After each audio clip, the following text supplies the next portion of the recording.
Luther Harlan learned early that silence was survival. The Montana Territory didn't care about your plans, your prayers, or your past.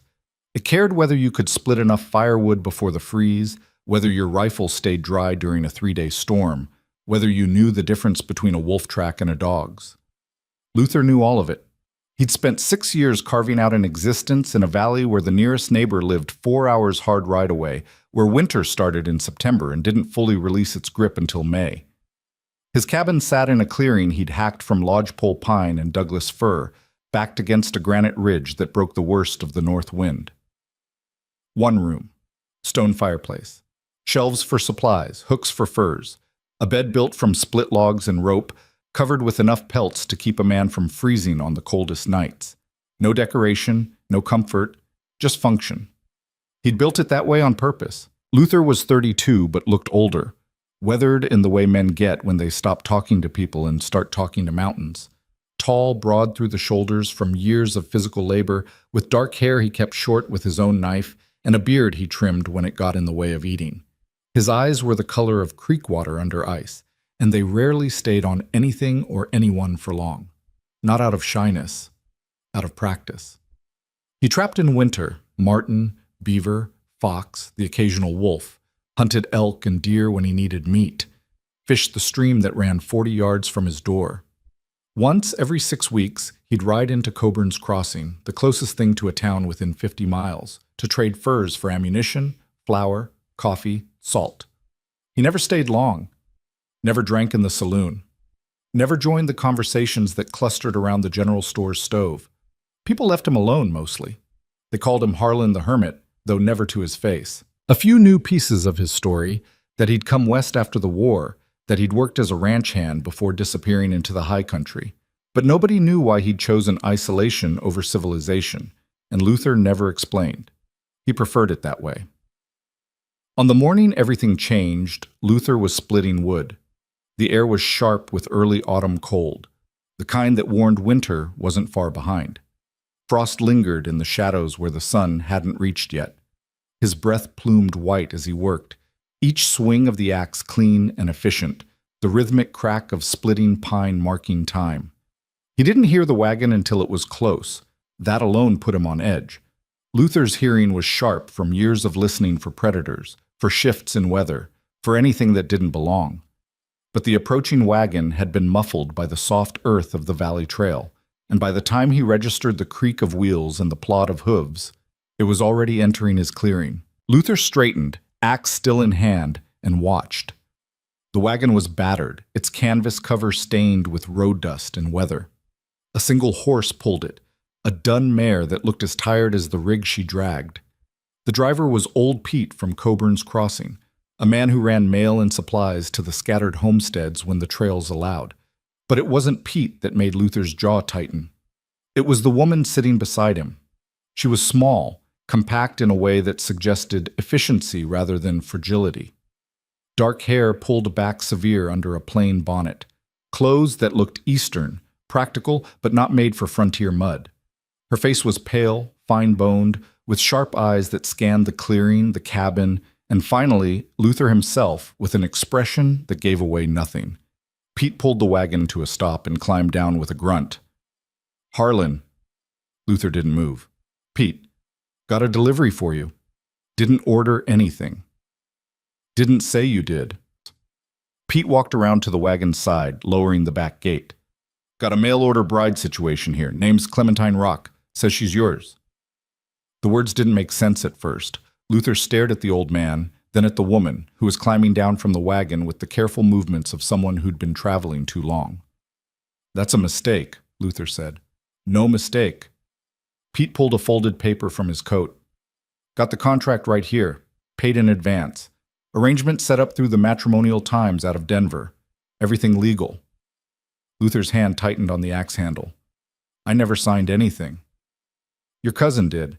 Silas Harlan, out of Billings, paid the fee, signed the papers, made the whole arrangement. Said you were in need of a wife." The rage came quiet and cold. Silas. Of course it was Silas. His cousin had been pestering him for 2 years about settling down.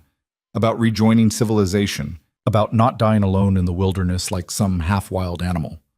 Luther had ignored every letter. Apparently Silas had decided to take matters into his own hands. "Send her back," Luther said. The woman, Clementine, spoke for the first time.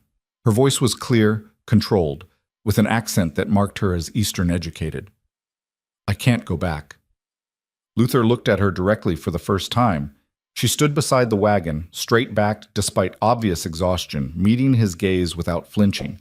There was something in her expression, not fear, not hope, but something harder. Determination, maybe. Or desperation dressed up as resolve. "Not my problem," Luther said. "It is now." Pete handed him the contract. "Look, Harlan, I'm just the messenger. This lady traveled near 1,000 miles on the promise of a marriage contract, legal and binding. You got a problem with it. Take it up with your cousin or the courts. But I'm not hauling her back to Coburn's Crossing, and there's no stage out until spring thaw." Luther looked at the paper in his hand without reading it. The words were just ink. What mattered was the woman standing in his clearing, a complication he didn't want and hadn't asked for, now tangled into his life by someone else's interference. "I'll pay you to take her back," Luther said. "With what?" Pete asked. "You got cash money? Because I need cash for a trip that long." Luther didn't have cash. He traded in furs and barter. The little money he'd accumulated over the years was stored in a metal box under his floorboards, and it wasn't enough to pay for a private wagon trip back to Denver. Clementine stepped forward. "I need to speak with Mr. Harlan, alone." Pete looked relieved. He grabbed a canvas bag from the wagon, apparently her luggage, and dropped it in the dirt. "Suits me. I got deliveries in Coburn's Crossing. I'll be back through in 3 days if you change your mind about any of this." He climbed back onto the wagon, clucked to the horse, and turned the rig around. Within minutes, the sound of the wagon faded into the trees, and Luther was left standing in his clearing with a woman he'd never met, who claimed to be his wife, staring at him like she was the one who'd been inconvenienced. The silence stretched. Luther broke it. "You should have stayed in Denver." "I couldn't." "That's not an explanation. It's all you're getting." Clementine picked up her bag. "Where do I put my things?" "Nowhere. You're not staying. The contract says otherwise." "I don't care about the contract. The law does." She walked toward the cabin door. "I traveled 6 weeks to get here. I'm not leaving." Luther stepped in front of her. "This is my home. I didn't invite you. I don't want you here. Whatever arrangement my cousin made, it's void." Clementine looked up at him.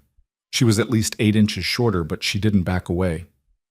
"You can refuse me entry. You can make this as difficult as you want, but I'm not leaving, and unless you plan to physically remove me, which would be assault under territorial law, I'm going inside that cabin.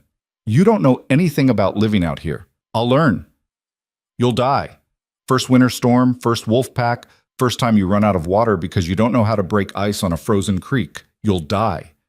Then you'll be a widower, and your cousin won't bother you again." She moved around him, heading for the door. Luther's frustration boiled over. "Why are you doing this?" Clementine stopped, her hand on the cabin's rough wooden door. For the first time, something flickered across her face, something raw beneath the control. "Because I have nowhere else to go." She went inside. Luther didn't follow immediately. He stood in the clearing, breathing hard, trying to process what had just happened. His solitary life, the peace he'd built through 6 years of isolation, had just been invaded by a woman with a contract and nowhere else to run. He looked at the paper still in his hand. The contract was real, signed, dated, notarized. Silas's signature was at the bottom, along with a woman's name, Clementine Rose Rock, formerly of Philadelphia, aged 24, literate, skilled in household management and basic education. The description told him nothing about who she actually was or why she'd agreed to marry a stranger in Montana territory. Luther crumpled the paper and shoved it in his pocket. Then he grabbed his axe and went back to splitting wood, each swing harder than necessary, trying to work off the anger that had nowhere else to go. Inside the cabin, Clementine set her bag down and took stock. One room, smaller than the servants' quarters in her father's Philadelphia house. The fireplace dominated one wall built from river stone and cracked mortar. A table with two chairs, one newer than the This other. story was as if posted on the recently channel added. The Rusty Shelves Saddle. lined Please with do not supplies, repost flour, it in any form. cornmeal, dried beans, coffee in a tin. Furs stacked in one corner, waiting to be traded. A bed against the far wall, barely big enough for one person, covered with animal pelts that probably smelled worse than they looked. No curtains, no rugs, no decoration of any kind. It was, she realized, exactly what she'd expected, and exactly what she'd feared. Clementine had known what she was agreeing to when she'd answered the matrimonial advertisement. She'd read the description. Homesteader in Montana Territory seeks practical wife. Must be self-sufficient, hardy, and willing to work. No luxuries. No society. Wilderness living. At the time, those words had sounded like freedom. Now they looked like a prison with log walls. She heard the steady crack of Luther's axe outside and knew she had maybe an hour before he came back in. An hour to prove she wasn't a burden. An hour to show she could be useful. Clementine had never started a fire from scratch, but she'd watched servants do it 1,000 times. She found the kindling box, the flint and steel, on the mantel. It took her 20 minutes and bloodied knuckles before she got a flame to catch, but she did it. Once the fire was going, she put a dented kettle on to boil, found the coffee tin, measured out grounds by guess. Then she turned her attention to the cabin itself. Dirt floor, packed hard from years of use. Dust on every surface. The smell of old smoke, unwashed wool, and animal fat. It wasn't filth. Luther clearly kept things functional, but it was the space of a man who'd stopped caring about anything beyond survival. Clementine had spent the last 6 weeks on a train, then a stagecoach, then a wagon, traveling from Philadelphia to Denver to Coburn's Crossing to this remote valley. She'd left behind everything she'd known, her family, her reputation, her entire life, because staying wasn't an option anymore. She couldn't go back. That door was closed, locked, and barred. So she did what she always did when circumstances tried to break her. She adapted. Luther came in 2 hours later when the sun was high and his anger had settled into cold resignation. He'd decided on his approach. Tolerate her presence until spring, then put her on the first stage out of the territory. 6 months of discomfort in exchange for getting his life back. He could manage that. What he didn't expect was the smell of coffee, or the sight of Clementine kneeling by the fireplace, scrubbing the stone hearth with a wet rag and a piece of lye soap she must have found in his supplies. She looked up when he entered, her face flushed from heat and effort. "I made coffee. It's probably terrible. I've never made it before." Luther poured himself a cup. It was terrible, weak and bitter at the same time, but it was hot, and it was an attempt. He didn't thank her. He sat at the table and drank it in silence. Clementine stood, wiping her hands on her skirt. "I need to know the rules." "Rules?" "How this works, what you expect, what I'm allowed to do." But Luther set the cup down. "There are no rules. This isn't a real marriage." "The law says it is." "The law isn't sleeping in this cabin." Clementine's expression didn't change. "Fine. Then we need to establish boundaries. I assume you don't want me in your bed." The bluntness of it caught Luther off guard. "No." "Then I need a separate sleeping space. I can build a cot if you have materials." "There are no materials." "Then I'll sleep on the floor until there are." She moved to the shelves, scanning the supplies. "How often do you go into town?" "Every 6 weeks." "When's the next trip?" 3 weeks. "I'll make a list of things we need." "I need," Luther corrected. "You're not staying past spring." Clementine turned to face him. "Mr. Harlan, I understand you're angry. I understand this isn't what you wanted. But I'm here, the contract is legal, and I'm not leaving. You can fight that reality every day for the next 6 months, or you can accept it, and we can figure out how to live in the same space without killing each other. Your choice." Luther stood, his size making the small cabin feel even smaller. "You don't give me orders in my own home." "I'm not giving orders, I'm stating facts." Clementine held her ground. "You're a practical man. Anyone can see that. So be practical about this. I can cook, clean, manage supplies, and eventually help with whatever work needs doing. Or I can sit in a corner and be useless until spring." Which would you prefer? The logic of it was infuriating because it was sound. Luther didn't want her here, but if she was going to be here, having her be useful was better than having her be a liability. Fine, he said. You can stay until spring, but you follow my rules. You don't touch my furs, my traps, or my rifle. You don't go outside the clearing without telling me. You don't waste supplies, and you don't ask questions about my life before I came here. Agreed. My rules. You don't come near me when I'm sleeping. You don't go through my belongings. And you don't ask questions about my life before I came here. They stared at each other across the cabin. Two people with secrets, trapped in proximity neither wanted, agreeing to a truce neither believed in. Deal, Luther said. Clementine nodded. Deal. Bob. The first week was a war of silent adjustments. Clementine learned the cabin's rhythms. Luther rose before dawn, started the fire, made coffee that could strip paint, and went outside to work. Chopping wood, checking trap lines, hunting, maintaining the endless small repairs that kept a homestead functional. He came in for a midday meal, then went back out until dark. He barely spoke unless necessary. She learned to work around his silence. The cabin was too small for avoidance, so she created invisible boundaries. She claimed the corner near the fireplace for her sleeping space, using her canvas bag as a pillow and her cloak as a blanket until Luther, with obvious reluctance, gave her 2 wolf pelts. She organized the supplies, grouping like with like, making inventory of what they had and what they'd need. She tried cooking. The first attempt, a stew made from dried venison and beans, was barely edible. Luther ate it without comment. The second attempt was better. By the 4th day, she'd figured out how to make cornbread that didn't taste like dirt and coffee that Luther drank without grimacing. Small victories. Luther, for his part, tried to ignore her presence. It didn't work. Clementine had a way of filling space even when she was quiet. She moved with purpose, always working, always improving something. She mended a tear in his spare shirt without asking. She reorganized the woodpile into a more efficient stack. She found gaps in the cabin's chinking and packed them with mud and moss before the cold got worse. It was invasive. It was helpful. It was infuriating. On the 8th day, Luther came back from checking his trap line to find Clementine standing in the clearing, staring at the tree line with an expression he couldn't read. What? He asked. I saw something. In the trees. Luther's hand went to the knife at his belt. What kind of something? Large, dark. It watched me for about 30 seconds, then left. Bear, probably. They're feeding heavy before winter. Did it approach? No, just watched. Then it was deciding if you were a threat. You're not, so it moved on. Luther scanned the tree line anyway, looking for tracks, broken branches, anything out of place. Stay close to the cabin. Don't go into the trees alone.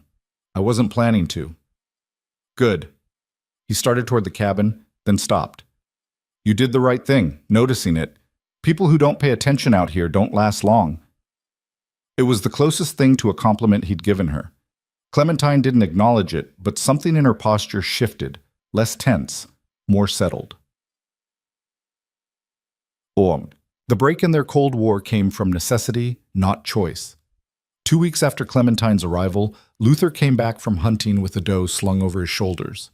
It was a good kill, clean, efficient, but it meant work. The deer needed to be skinned, butchered, and the meat preserved before it spoiled.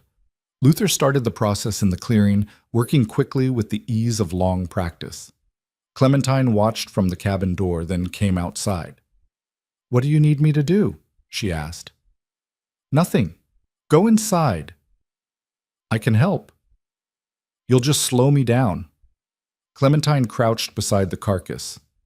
Then teach me so I won't slow you down next time. Luther paused, his knife halfway through separating the hide. He looked at her, this Eastern woman in a dirty dress, kneeling in the blood-stained dirt, asking to learn something most civilized people would find repulsive. You sure? He asked. Yes. It's not pleasant. I didn't come here for pleasant. So he taught her how to hold the knife at the right angle, how to separate hide from meat without puncturing the organs, how to locate the joints, the tendons, the cuts worth saving. Clementine didn't flinch. She didn't gag. She worked with the same focused determination she brought to everything else, asking questions when she didn't understand, staying quiet when she did. By the This time story they was finished, her posted on hands the were channel stained The red up Rusty to the Saddle. elbows, and her Please dress do was not ruined. repost it in any But she'd form. helped, and the work had gone faster for it. Luther started a fire in the clearing and set up the smoking frame. Clementine washed her hands in the creek, scrubbing hard with sand and cold water until her skin was raw. When she came back, Luther was cutting the meat into strips for smoking. He didn't look up, but he spoke. "You did good today." Clementine sat on a log near the fire. "Thank you for teaching me." They worked in silence as the sun went down, tending the fire, turning the meat, falling into a rhythm that felt less like conflict and more like coordination. It wasn't peace, but it was progress. Yichen. That night, after the meat was safely smoking and the cabin was dark except for the glow of the fire, Clementine broke the silence. "Why did you come out here?" she asked. Luther, lying on his bed with his eyes closed, didn't answer immediately. She'd broken their agreement, no questions about the past. He could shut her down, and she'd have to respect it. But something about the day's work, the shared effort, made him answer instead. "Same reason you did, probably. Nowhere else to go." Clementine was quiet for a long moment. Then, "That's not the same thing." "No," Luther admitted. "I suppose it's not." He didn't elaborate, and she didn't push. But the answer hung in the dark between them. An acknowledgement that they were both running from something, both hiding in different ways. Outside, the wind picked up, carrying the smell of smoke and approaching winter. Inside, two people who'd been strangers 3 weeks ago lay in separate corners of a one-room cabin, pretending they weren't slowly becoming something else. The frontier had a way of changing things, of breaking down walls people spent years building, of forcing proximity until the boundaries blurred. Luther had thought his isolation would protect him from that. He was starting to realize he'd been wrong. The first snow came early that year in mid-October, dusting the valley with 3 inches of white that melted by noon, but left a warning neither of them could ignore. Winter was coming, and the cabin wasn't ready for 2 people. Luther knew it. Clementine knew it. Neither said it out loud, but the knowledge hung between them like the frost that now coated the clearing each morning. The truce they'd established during the deer butchering held, but barely. They worked around each other with careful politeness, speaking only when necessary, maintaining invisible boundaries that kept colliding with the reality of shared space. Luther would reach for the coffee tin at the same moment Clementine did. She'd step toward the fire just as he bent to add wood. The cabin was too small for 2 people trying not to acknowledge each other's existence. 3 days after the first snow, Luther rode into Coburn's Crossing for supplies. He didn't ask if Clementine wanted to come. She didn't ask to join him. He left at dawn with a pack mule loaded with furs and returned after dark with flour, salt, ammunition, and a folded cot frame that he dropped inside the cabin door without explanation. Clementine looked at the cot, then at Luther. "Thank you." He grunted and started unloading supplies. The cot wasn't kindness, it was practicality.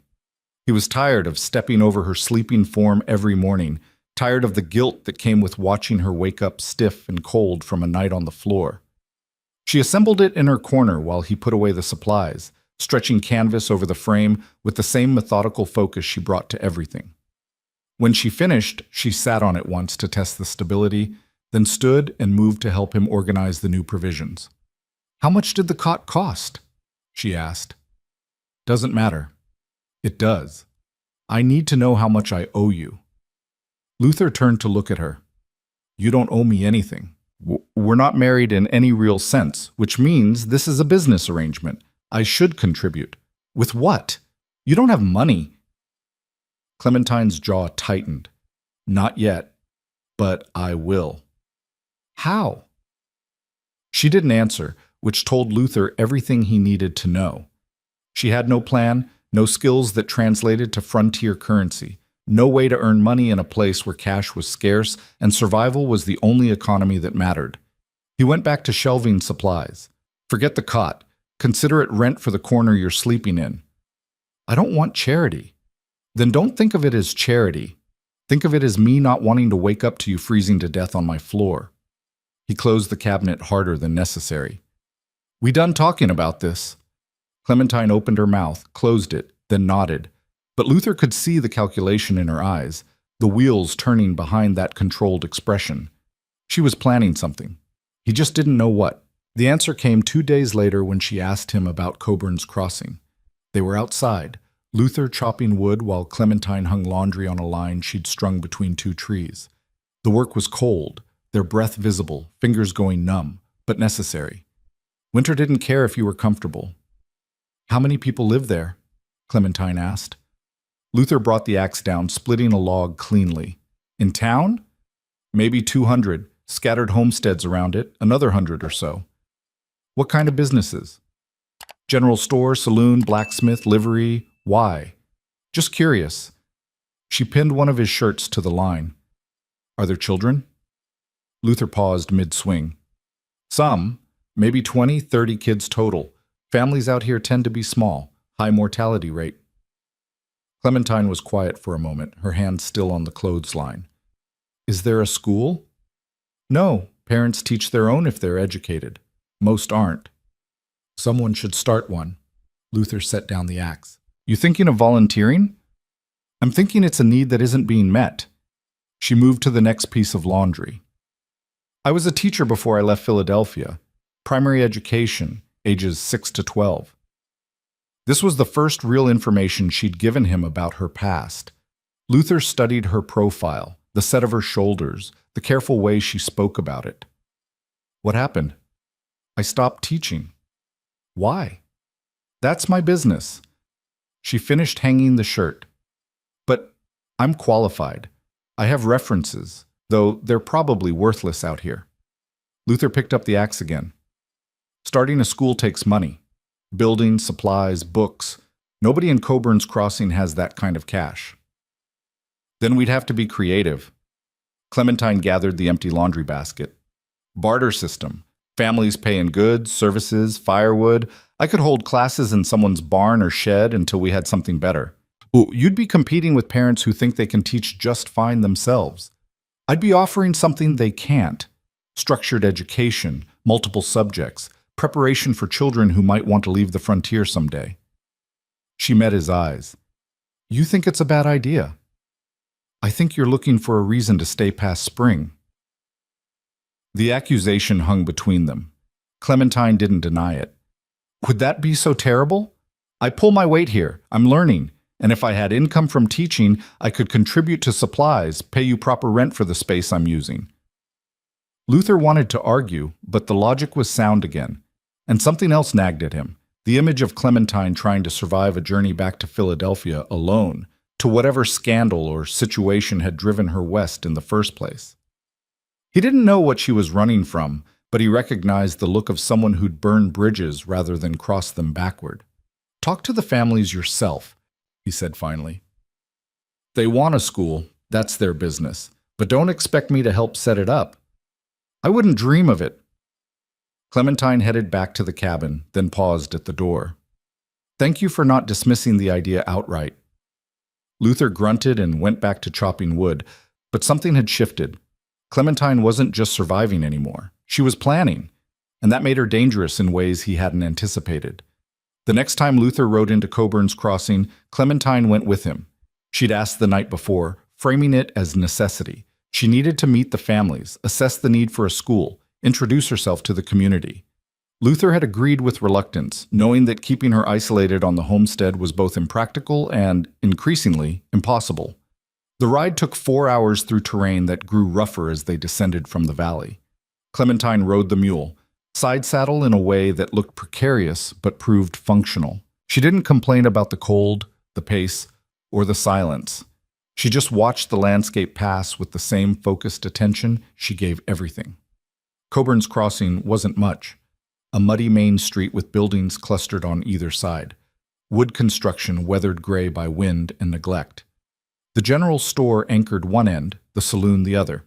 In between, the blacksmith, a boarding house, a building that served as both land office and informal courthouse, and a scattering of homes. Luther tied the horses outside the general store and helped Clementine down.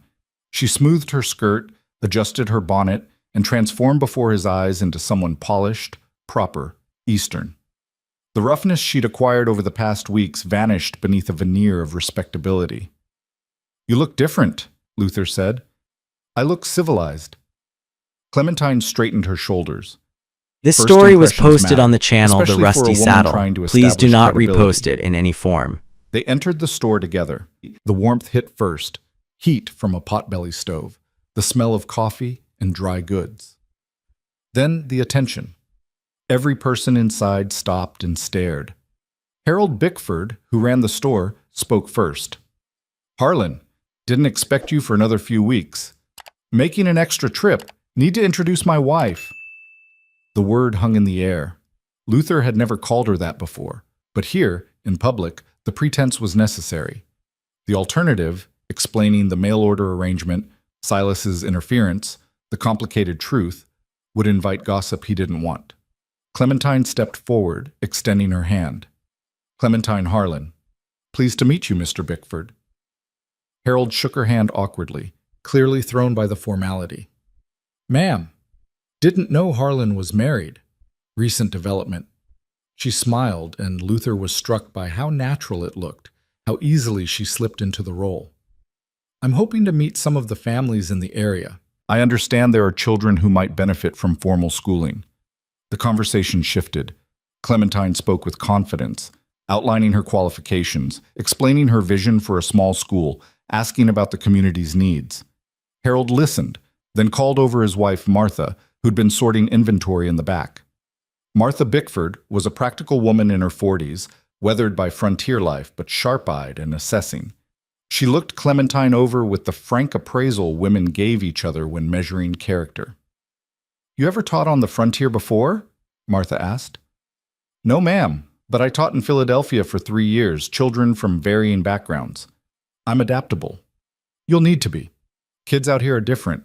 Half of them can barely read. The other half think reading's a waste of time when there's work to do. Then I'll have to make it relevant." Clementine didn't back down from Martha's scrutiny. "Practical mathematics for trade, writing for correspondence, reading for understanding contracts and land claims. If education doesn't serve survival, it won't take hold." Martha smiled for the first time. "You might actually know what you're talking about." "I'd like to try." The conversation expanded as other women in the store joined in. Luther stood to the side watching Clementine work the room with practiced ease. This was her element: social navigation, persuasion, building alliances. She'd been wasted in his isolated cabin. Within an hour, she'd secured commitments from 5 families to send their children to a trial week of schooling. Martha offered the use of a storage room behind the general store, small but weatherproof, as a temporary classroom. Payment would be negotiated individually. Some families would pay in eggs or milk, others in labor or firewood. It was more progress than Luther had expected, and it complicated everything. On the ride back, as the sun dropped toward the mountains and the temperature fell, Luther finally spoke. "You handled that well." "Thank you." "They'll expect consistency. You can't start something like this and quit when winter gets hard." "I won't quit." "You say that now. Wait until you're riding 4 hours each way in January, through snow up to the mule's chest, for a handful of students who might not even show up." Clementine looked at him. "You really don't think I can do this?" "I think you're used to a different kind of hard. Teaching spoiled city kids isn't the same as teaching frontier children in a freezing shed with no supplies." "You're right. It's not the same." Her voice had an edge now. "It's harder. But I didn't come here because I wanted easy. I came here because I had no choice, and since I'm here, I might as well be useful." "You're already useful. You cook, clean, help with the work around the cabin. That's survival. This is purpose." She shifted in the saddle, wincing as her legs protested the long ride. "You don't understand what it's like to lose everything that defined you. Your career, your reputation, your place in the world. I'm trying to build something new, and yes, maybe that means I want to stay past spring. Is that really so terrible?" Luther didn't answer right away. They rode in silence, the horses' hooves crunching through frost, until the valley came into view below them. "No," he said finally. "It's not terrible. It's just not what I signed up for." "You didn't sign up for any of this," Neither did I. But we're here, and we're making it work. Clementine urged the mule forward. Or we're trying to, at least. The school started the following week. Clementine rode into Coburn's Crossing every Monday, Wednesday, and Friday, leaving before dawn and returning after dark. The schedule was brutal, especially as November brought heavier snow and shorter days. But she never missed a session. Luther watched her adapt. She learned to ride astride instead of side saddle, wearing his spare trousers under her skirt for warmth and practicality. She learned to read weather, to judge whether the trail was passable or too dangerous.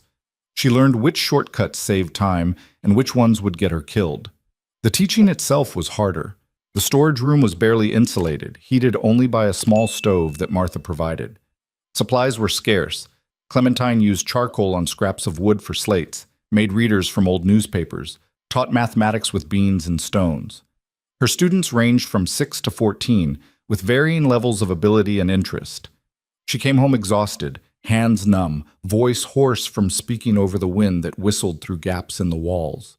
But she came home energized too, talking about small victories, a child who'd finally grasped addition, a teenage boy who'd read his first full sentence, a girl who'd asked questions about the world beyond Montana. Luther listened more than he intended to. He'd ask how the day went, expecting a brief answer, and get full stories instead. Clementine had a way of making the mundane dramatic, turning a lesson about fractions into a narrative with stakes and tension. Young Tommy Garrett told me today that fractions were useless, she said one night, warming her hands by the fire. So I asked him how he'd divide a deer carcass fairly between 3 families. He thought about it, then said he'd cut it in thirds. And I said, "Congratulations, you just used fractions." Did it work? He spent the rest of the lesson calculating fair divisions for everything from firewood to garden plots. She smiled, genuine and unguarded. Sometimes you just have to make it about something they care about. Luther found himself smiling back before he caught himself and looked away. This was dangerous territory. Enjoying her company, looking forward to her stories, missing her presence on the days she rode into town. He was starting to depend on her, and that scared him more than any blizzard. The breaking point came in late November during the first real storm of the season. Clementine had left for Coburn's Crossing that morning despite Luther's warning that the weather looked wrong. The sky had that yellow-gray quality that meant snow, heavy and sustained. But she'd insisted she had commitments, students expecting her, families who'd arranged their schedules around her teaching days. "I'll be fine," she'd said. "It's just snow." "It's not just snow. That's a real storm coming." Luther had blocked the door. "You go out in that, you might not make it back. Then I'll stay in town until it passes." "For how long? These storms can last 3-4 days. You'll freeze in that storage room." "Martha will let me stay at the store." Clementine had met his eyes with that stubborn determination he'd come to recognize. "I'm going, Luther. Move." He'd moved. What else could he do? She wasn't his wife in any real sense, wasn't bound to his decisions.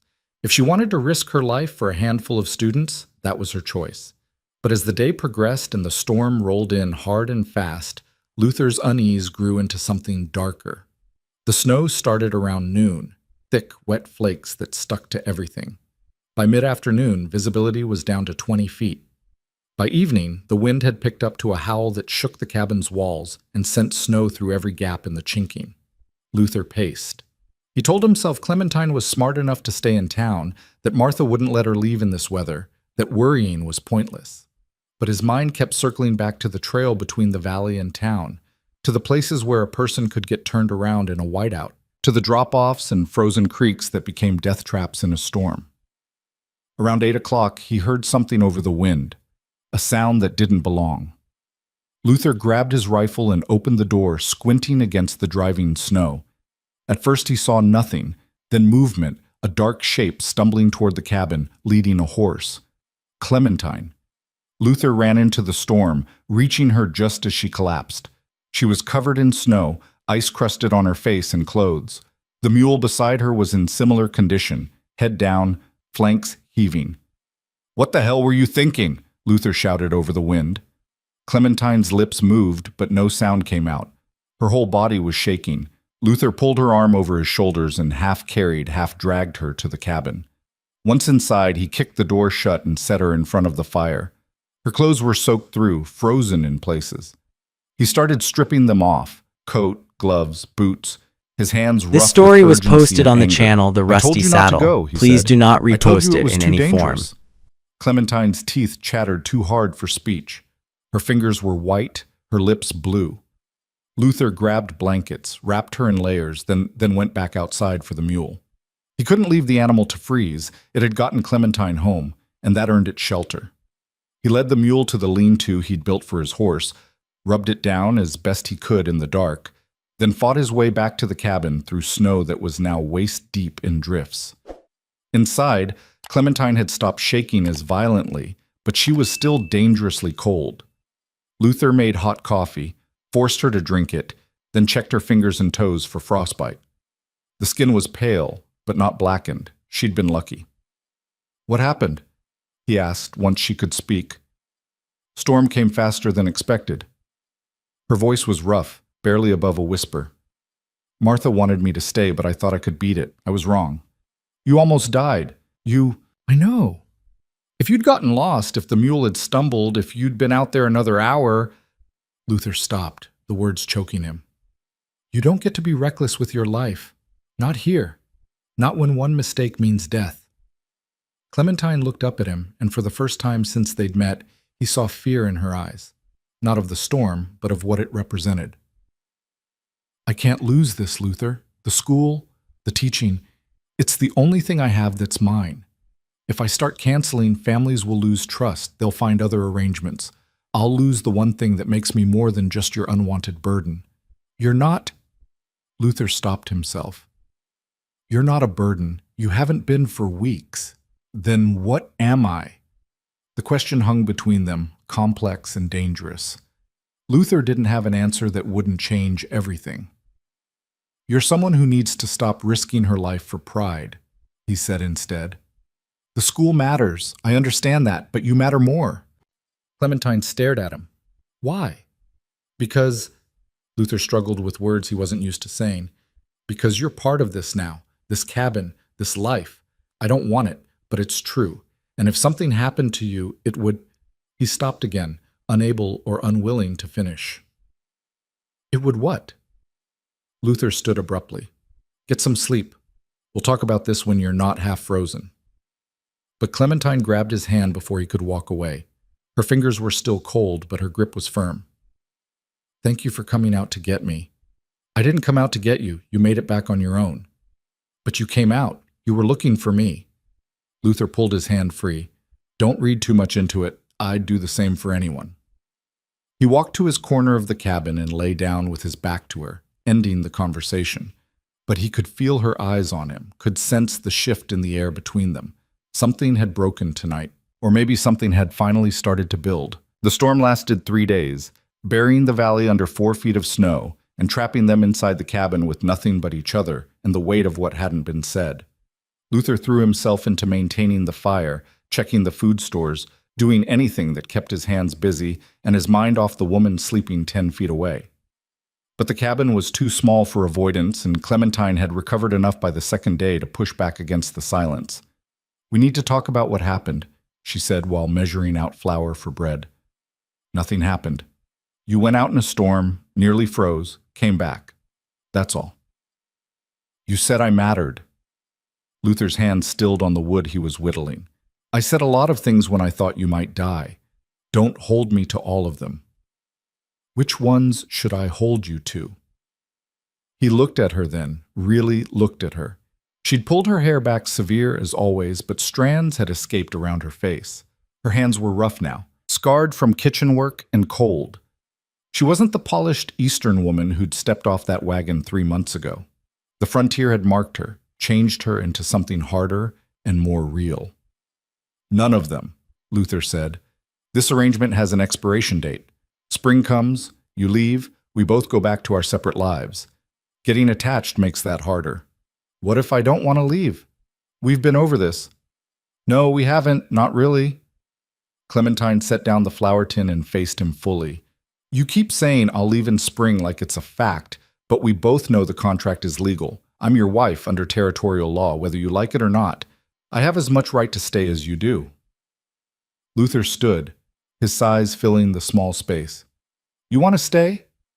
Fine. Stay.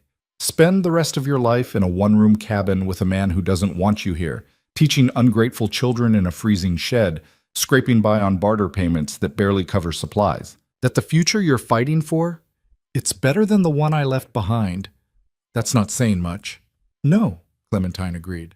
It's not. But at least here I'm building something instead of watching everything fall apart. Luther heard the crack in her voice, saw the way her hands had clenched into fists. This was the closest she'd come to revealing what had driven her west, and every instinct told him not to push.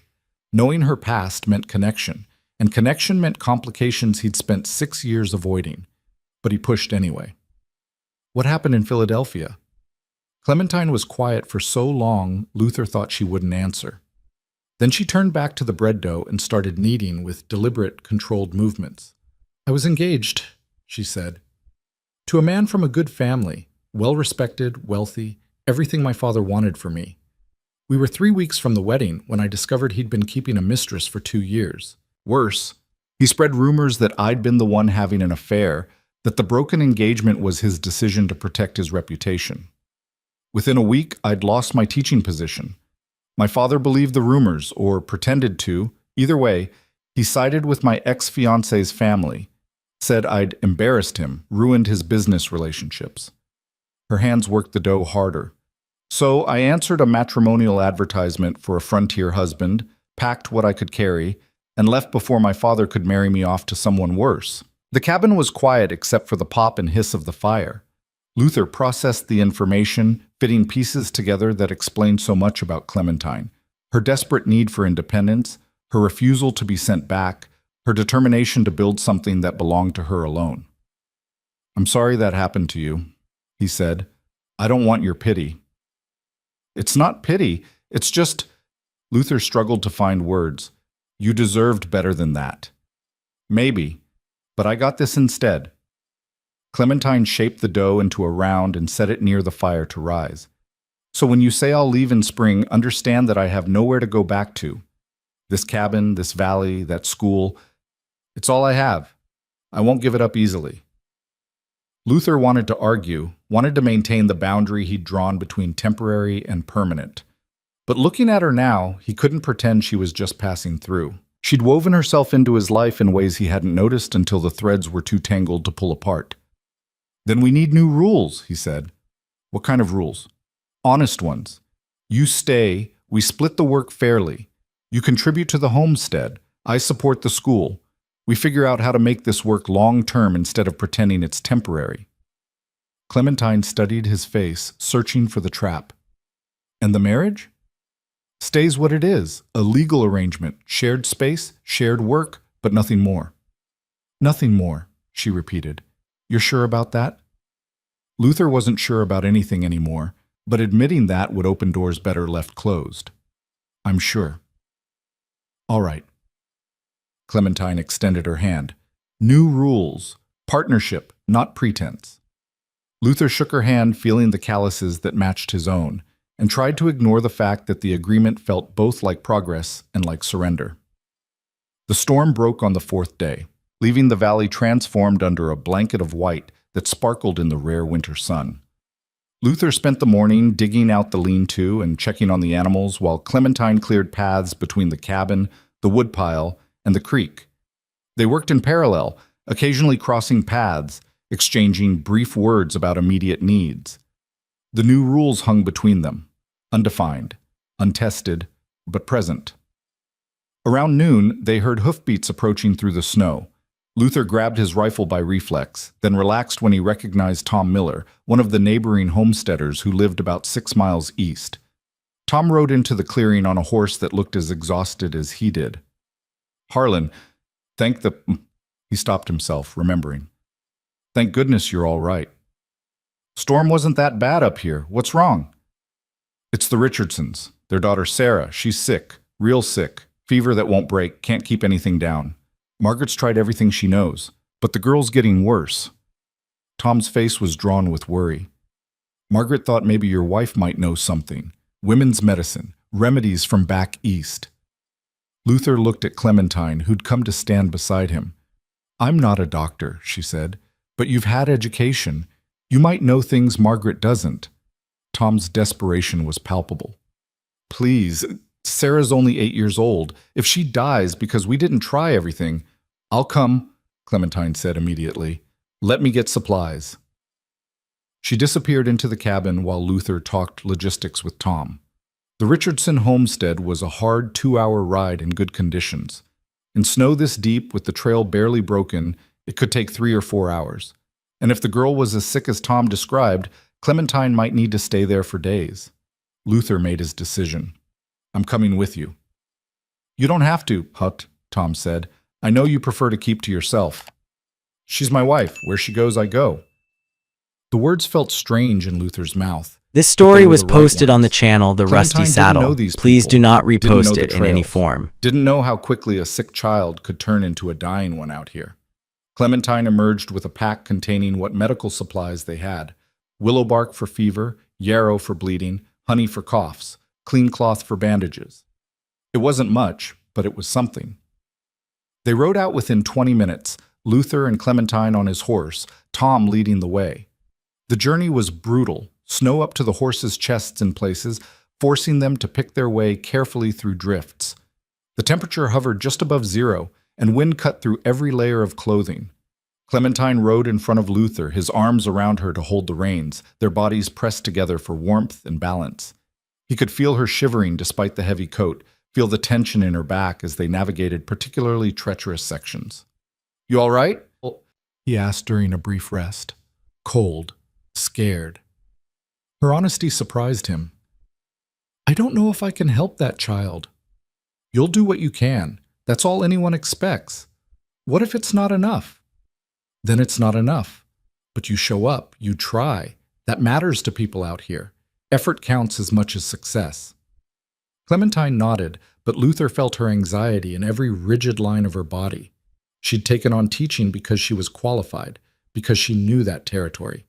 This was different. This was life and death, and she'd be operating on the edge of her knowledge with no backup and no room for error. The Richardson homestead appeared through the trees as the sun started its descent. A cabin smaller than Luther's, with a barn that had seen better days and a chicken coop dusted with snow.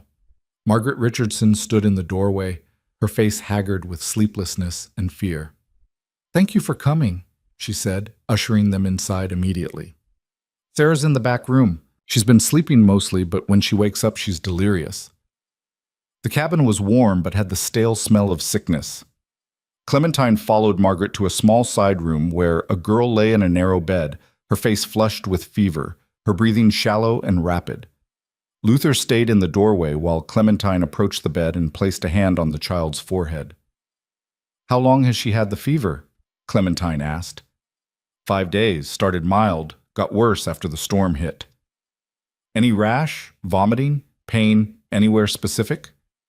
Margaret rattled off symptoms while Clementine examined the girl with gentle efficiency, checking her throat, her ears, pressing carefully on her abdomen. Luther watched her transform again, this time into someone clinical, focused, running through knowledge he hadn't known she possessed. After several minutes, Clementine straightened. "I think it's scarlet fever. See these small red spots on her chest? And her tongue has that characteristic coating. It's serious, but if we're aggressive with treatment, she has a good chance." "What do we do?" Margaret asked. "Keep her cool. The fever is the biggest danger right now. We'll use willow bark tea for that, small sips every hour. Keep the room ventilated, but not cold. Change the bedding when she sweats through it. And we need to watch for complications.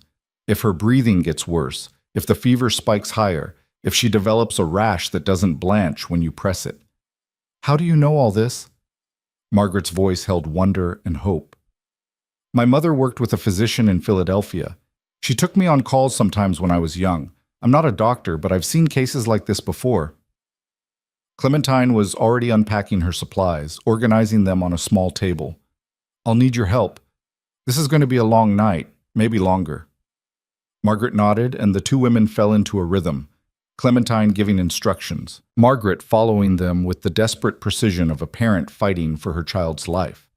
Luther stood awkwardly in the main room with Tom and his teenage son, Jacob. The men had no role in the sick room, nothing to contribute except staying out of the way. But leaving felt wrong, so they stayed, drinking bitter coffee and pretending they weren't listening to every sound from the back room. Hours passed. Sarah's fever spiked in the evening, and Luther heard Clementine's calm voice giving rapid instructions, heard water being poured, heard Margaret crying quietly. Then silence, tense and terrible. Luther was halfway to the door when Clementine emerged. She looked exhausted, her dress soaked with sweat and water, her hair escaping its pins. "She's sleeping," Clementine said. "Fever broke about 20 minutes ago.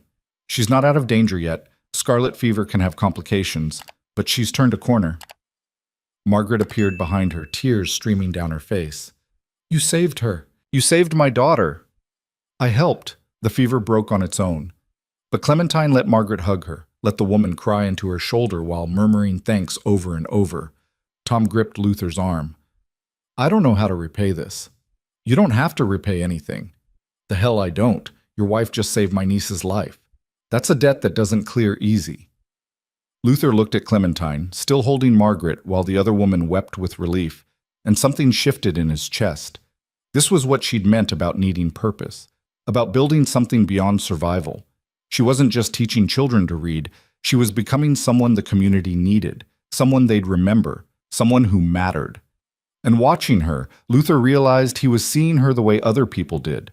Not as an unwanted burden or a temporary complication, but as someone valuable, someone strong, someone he was starting to need more than he wanted to admit. They stayed at the Richardsons for 2 more days, monitoring Sarah's recovery. The girl improved steadily. Fever stayed down, appetite returned, energy came back in small increments. By the 3rd morning, she was sitting up in bed, asking for real food instead of broth. During those 2 days, Luther saw a side of Clementine he hadn't witnessed before. She was gentle with Sarah, telling her stories to keep her entertained, making her laugh with descriptions of her students' antics. She was patient with Margaret, explaining each step of the recovery process, teaching her what signs to watch for. She was diplomatic with Tom, deflecting his repeated offers of payment by suggesting he contribute to the school instead. She moved through the small homestead like she belonged there, like she'd always known how to navigate the complicated social dynamics of frontier life. Luther realized she hadn't just adapted to survival. She'd figured out how to thrive. On the morning they prepared to leave, Sarah was well enough to come out of the bedroom. She hugged Clementine fiercely, and Luther saw tears in his wife's eyes that she quickly blinked away. "You'll come visit me at the school?" Clementine asked. "When Mama says I'm strong enough," Sarah promised. The ride back to their cabin was quiet, both of them exhausted from disrupted sleep and the tension of the last few days. But it was a different kind of quiet than before, companionable rather than avoidant. Halfway home, Clementine spoke. "Thank you for coming with me. Didn't have much choice. Couldn't let you ride out there alone." "You always have a choice. You chose to come." Luther didn't argue. "You did good back there. Really good." "I was terrified the entire time." "Couldn't tell. You seemed confident, in control." "That's called lying, effectively." But she smiled when she said it, and Luther found himself smiling back. When they reached the cabin, the sun was setting, painting the snow gold and pink. Luther helped Clementine down from the horse, and they stood for a moment in the clearing, looking at the small structure that had become home to both of them. "I need to tell you something," Clementine said. "What?" "When you asked me to stay, when we made those new rules, I didn't think you meant it. I thought you'd find a way to push me out eventually." She met his eyes. "But the last few days, the way you backed me up, trusted me to handle Sarah, rode out there without hesitation. That meant something. It told me you see this partnership as real." Luther wanted to deflect, to maintain the emotional distance he'd worked so hard to preserve. But standing there in the fading light, looking at this woman who'd forced her way into his life and somehow made it better, he couldn't. "It is real," he said. "I fought it for months, but you're right. This is a partnership, and you're—" He stopped, unsure how to finish. "I'm what?" "Important. To the community, to the school, to, He gestured vaguely at the cabin, the valley, everything they'd built together without meaning to. "To this." Clementine smiled, and it transformed her face from pretty to beautiful. To this, she agreed. They went inside together, falling into the evening routine that had become second nature. Clementine starting the fire while Luther tended the animals, then coming together to prepare a meal, to eat in comfortable silence, to exist in shared space without friction. This story was Later that posted on the night, channel as The Luther Rusty lay in his Saddle. bed and Please do listened to not Clementine's repost it in steady any breathing form. from her corner, he allowed himself to acknowledge what he'd been avoiding for weeks. He cared about her. More than a business partner, more than a temporary arrangement. He cared about her safety, her happiness, her place in his life. And that was terrifying because caring meant vulnerability, and vulnerability meant risk. Luther had built his isolation specifically to avoid that risk, to protect himself from the pain of loss and disappointment. But Clementine had crashed through his defenses without even trying, and now he was in too deep to retreat. The question was what he'd do about it. Winter deepened through December, bringing temperatures that made the November cold seem mild. The valley became a frozen landscape where every breath burned and exposed skin could freeze in minutes. Travel was dangerous, sometimes impossible, which meant Clementine's teaching schedule became sporadic. She adapted by holding longer sessions when the weather allowed, teaching marathon days that left her voice raw but her students educated. The families appreciated her dedication, and word spread. By January, she had 12 regular students and a waiting list of 3 more who'd join once the spring thaw made travel easier. The barter payments added up: smoked meat, fresh eggs when the chickens were laying, wool for warmer clothes, labor that helped Luther expand the lean-to into a proper barn. They weren't wealthy, but they weren't scraping by anymore either. The partnership Clementine had proposed was actually working, but success brought its own tensions. Luther noticed men in Coburn's Crossing paying attention to Clementine in ways that made his jaw tighten. She was educated, capable, and better looking than most frontier women, qualities that didn't go unnoticed in a territory where unmarried women were scarce. The fact that she was technically married didn't seem to discourage everyone. James Thornton, who owned the saloon and had ambitions of respectability, made a habit of seeking her out when she was in town. He'd offer to help carry supplies, invite her to social gatherings, compliment her teaching with just a little too much enthusiasm. Luther told himself he didn't care, told himself it wasn't his business who talked to Clementine or how they looked at her. He was lying to himself, and he knew it. The confrontation came on a Friday in late January. Luther had ridden into town to trade furs and found Thornton in the general store, standing too close to Clementine while she examined fabric for new curtains. "Just saying, Mrs. Harlan, if you ever need anything, my door's always open," Thornton was saying. "A woman of your education and refinement shouldn't have to live so isolated." "I appreciate the offer, Mr. Thornton, but I'm quite satisfied with my situation." "Are you? Because from what I hear, Harlan's not exactly the sociable type. Must be lonely out there, nothing but trees and silence." Luther stepped into the conversation. "She's got me. That's not lonely." Thornton turned, his expression shifting to something carefully neutral. "Harlan. Didn't see you there." Clearly, Luther moved to stand beside Clementine, a deliberate claim of territory. "You need something from my wife, or are you just making conversation?" "Just being neighborly." But Thornton took a step back. "No harm in that. There is when your neighborly starts looking like something else." Luther's voice was calm, but the edge was unmistakable. "We clear?" Thornton's face flushed, but he nodded and left without another word. Clementine turned to Luther with raised eyebrows. That was subtle. Wasn't trying to be subtle. He was just talking. He was testing boundaries. Now he knows where they are. "And where are they exactly?" Clementine's tone had shifted to something challenging. "We're partners in a business arrangement, remember? Not a real marriage, so why do you care if men talk to me?" Luther realized he'd walked into a trap of his own making.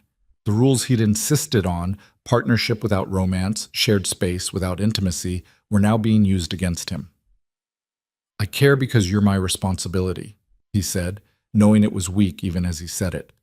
"I'm not your responsibility. I'm a grown woman who can handle herself. Out here, with men who see an educated Eastern woman and think she's bored with her hermit husband, you don't understand what you're inviting. Then explain it to me." Clementine crossed her arms. Because right now, it sounds like you're jealous, and that doesn't fit with the arrangement we agreed to. Luther wanted to deny it, wanted to fall back on logic and boundaries and all the careful walls he'd built. But standing there in the general store with Martha Bickford pretending not to listen from behind the counter, he couldn't. "Maybe I am jealous," he said. "Maybe I don't like watching other men circle around you, looking for openings. Maybe the arrangement we made isn't as clear-cut as I thought it was." Clementine's expression softened slightly. "What are you saying?" "I don't know what I'm saying. I just know things have changed, and pretending they haven't isn't working anymore." They stared at each other, the air between them charged with everything unspoken. Martha cleared her throat from across the store, breaking the moment. "I'll just be in the back if you need anything," Martha said, disappearing with obvious relief. Clementine picked up the fabric she'd been examining. "We should talk about this at home, not here." Luther nodded, grateful for the reprieve, and they finished their business in tense silence. The ride back to the valley was long and cold, neither of them speaking, both of them thinking too loud. By the time they reached the cabin, night had fallen and the temperature had dropped to brutal levels. Inside, Clementine went straight to building up the fire while Luther tended the horses. When he came back in, she was sitting at the table, still wearing her coat, her hands wrapped around a cup of coffee. "We need to define this," she said without preamble. "Whatever this is becoming, we need to be honest about it." Luther sat across from her. "I'm not good at honest. Not about this kind of thing. Try anyway." He took a breath, then started. "When you showed up here, I wanted you gone. You represented everything I'd left behind, complications, obligations, emotional entanglements. I'd built a life specifically to avoid all of that. I know. But you didn't leave. You stayed, and you changed things. Made them better in ways I didn't ask for but can't deny." Luther looked at his hands, scarred and calloused from years of hard work. "Somewhere along the way, this stopped being temporary. You stopped being an unwanted burden, and now when I see men like Thornton looking at you, I want to what? Want to stake a claim that I have no right to stake, given the rules I insisted on." Clementine was quiet for a moment, then, "What if I want you to stake that claim?" Luther's head snapped up. "What?" "I didn't come here looking for love, Luther. I came here looking for escape. But things change. People change. And I've changed from the woman who stepped off that wagon." She set down her coffee cup. "I respect you. I trust you. And somewhere in the last 5 months, I've started to care about you in ways that go beyond partnership." "Clementine, let me finish." Her voice was steady, but her hands trembled slightly. "I'm not asking you to love me. I'm not asking for romance or poetry or any of the things I thought I wanted when I was young and stupid. I'm asking if there's room in this arrangement for something more than business, for something real." Luther felt like the ground was shifting beneath him. This was the moment he'd been avoiding, the conversation that would change everything or end it completely. "I don't know how to do this," he admitted. "The last time I let someone in, it ended badly. That's why I came out here, to make sure it couldn't happen again." What happened? Luther had never told anyone the full story, had never wanted to. But looking at Clementine, brave, honest Clementine who'd just laid herself bare, he found himself talking. "I was engaged too, before the war. Her name was Anne. We were going to get married when I came back." He paused, the memory sharp despite the years. "But the war changed me, made me into someone she didn't recognize.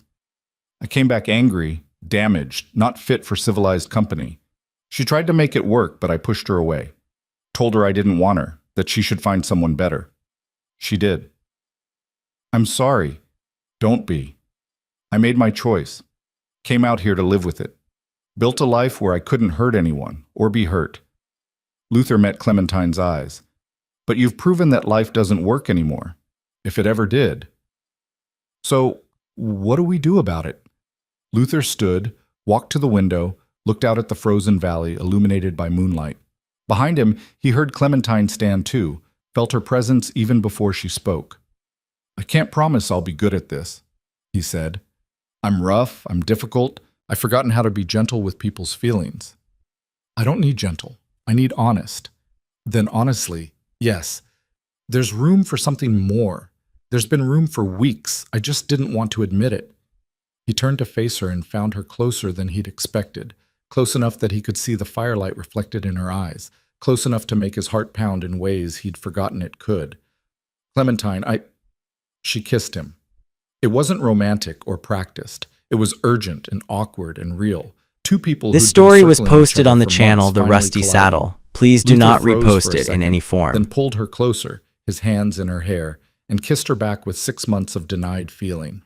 When they finally broke apart, both breathing hard, Clementine smiled. Well, that's a start. Luther laughed, actually laughed, and it felt like something breaking loose inside him. Yeah, it is. They stood there in the firelight, foreheads touching, adjusting to the new reality they'd just created. The cabin was still too small. The winter was still brutal. The frontier was still unforgiving. But for the first time since Clementine had arrived, Luther felt like maybe he wasn't fighting a losing battle. Maybe partnership could become something more. Maybe isolation wasn't the only way to survive. Maybe, just maybe, he'd found something worth the risk. The shift between them wasn't smooth or easy. Kissing Clementine had opened a door Luther had kept bolted for years, and walking through it felt like stumbling in the dark, familiar enough to navigate, foreign enough to be dangerous. They didn't talk about it the next morning. Luther woke before dawn as always, built up the fire, made coffee. Clementine rose shortly after, brushed out her hair, started preparing breakfast. They moved around each other with the same careful choreography as before, except now their hands touched when passing the coffee pot. Their eyes held a second longer than necessary, and the air between them felt charged with possibility. It was Martha Bickford who forced the issue. 3 days later, when Clementine rode into town for her teaching session. "You look different," Martha said while Clementine was sorting through fabric scraps for a sewing lesson. "Different how?" "Lighter. Less like you're carrying the weight of the world." Martha's eyes narrowed with the particular shrewdness of a woman who'd seen too much to be fooled. "Things going better with Harlan?" Clementine felt heat rise in her cheeks. "We've reached an understanding." "That's one way to put it." Martha smiled. "Good. That man's been alone too long, gotten too comfortable with misery. You're good for him." "I don't know about that." "I do. Seen him in town twice in the last week, and both times he looked almost human. That's your doing." Martha folded a piece of fabric with practiced efficiency. "Just be patient with him. Men like Harlan, they don't bend easy. You push too hard, they break. You give them space, they come around." Clementine thought about that conversation during the long ride home as the February wind cut through her layers and made her face numb. She and Luther hadn't defined what they were doing, hadn't set new boundaries to replace the old ones. They existed in a strange liminal space, more than partners, not quite lovers, circling something neither was ready to name. She found Luther in the barn when she arrived, mucking out stalls with methodical intensity that suggested he'd been working off tension. He looked up when she entered, and something in his expression softened. "How was town?" he asked. "Cold. Productive. The Garrett boy can finally write his own name without reversing the R." She moved closer, watching him work. "Martha says you've been in town twice this week." "Had business." "What kind of business?" Luther leaned on the pitchfork. "The kind where I talked to Tom Miller about expanding our trapping operation, and the kind where I make sure James Thornton understands you're not available for his neighborly visits." "You didn't." "I did. Had a conversation. Very civil. He knows where things stand now." Clementine didn't know whether to be annoyed or flattered. "I can handle James Thornton." "I know you can, but you shouldn't have to." Luther went back to his work, muscles shifting under his shirt with each movement. "This thing between us, whatever it is, it's real to me. That means I'm going to act like it's real, even if we haven't figured out all the details yet. And what if I want to figure out the details? Then we figure them out." He set down the pitchfork and faced her fully.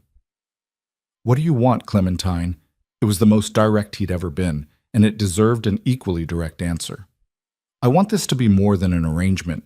I want to actually be your wife, not just legally, but in every way that matters." Luther crossed the space between them in 3 strides and kissed her hard, one hand cupping her face, the other pulling her against him. When he pulled back, his voice was rough. Then that's what we'll be. That night, for the first time since Clementine had arrived 8 months ago, Luther moved her cot beside his bed. It was a small gesture, just a few feet of distance erased, but it changed everything. They lay in the darkness, listening to each other breathe, hands clasped between the narrow beds, and Clementine felt something settle in her chest that she hadn't felt in years. Safety, belonging, home. The real test of their new arrangement came in March, when Clementine missed her monthly courses. She noticed it first with mild concern, then growing certainty, then outright panic. She'd been regular since she was 14, and missing meant only one thing. The timing fit. They'd been intimate for 3 weeks now, awkward and intense, and gradually learning each other's rhythms. She waited another week to be sure, then told Luther while he was cleaning his rifle at the kitchen table. "I'm pregnant." The ramrod he'd been using clattered to the floor. Luther stared at her, his face cycling through shock, fear, and something else she couldn't identify. "You're sure?" "As sure as I can be without a doctor. I'm 6 weeks late, I've been sick in the mornings, and my body feels different." Luther set down the rifle with careful deliberation. "How do you feel about it?" "Terrified. Excited. Both at once." Clementine sat across from him. "This wasn't planned, but it's happening. I need to know how you feel about it." He was quiet for so long she started to worry he'd retreat back into silence. Then he reached across the table and took her hand. "I'm scared too. Pregnancy out here is dangerous. Women die, babies die. We're miles from a doctor, and if something goes wrong, we'll handle it. We handled Sarah Richardson. We can handle this." Sarah was someone else's child. "This is—" Luther stopped, struggling. "This is ours. That's different." The word hung between them. Ours. Not just Clementine's consequence or Luther's burden, but something they'd created together, something that belonged to both of them equally. "So what do we do?" Clementine asked. "We prepare. We get you to a doctor in Billings before you're too far along to travel. We stock up on supplies for the birth. We figure out how to make this cabin work for a baby." Luther squeezed her hand.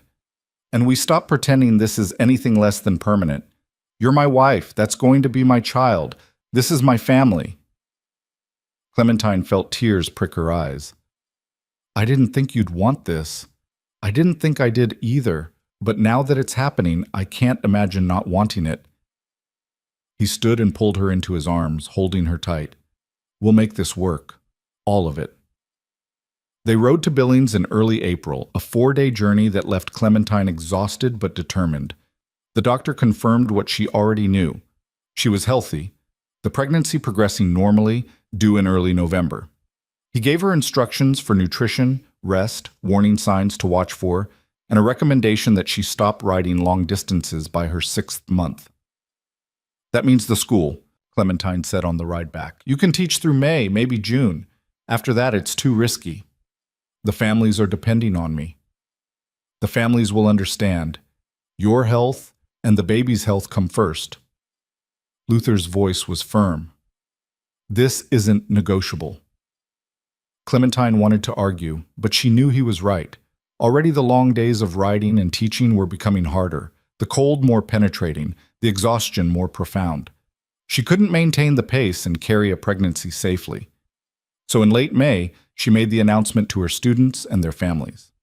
There were tears, from the children who'd grown attached to her, from the parents who'd seen their children's reading and arithmetic improve dramatically, but there was also understanding and support that surprised her.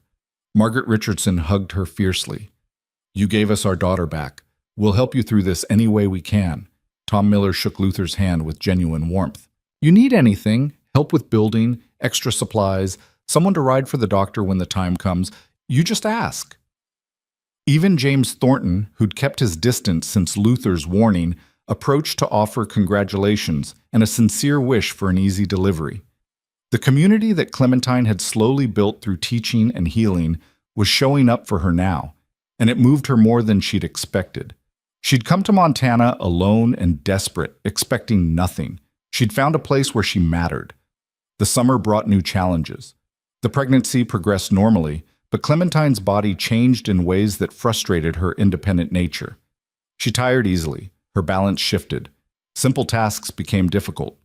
Luther adjusted their routine to accommodate her limitations, taking over the heavier work without comment, never making her feel like a burden.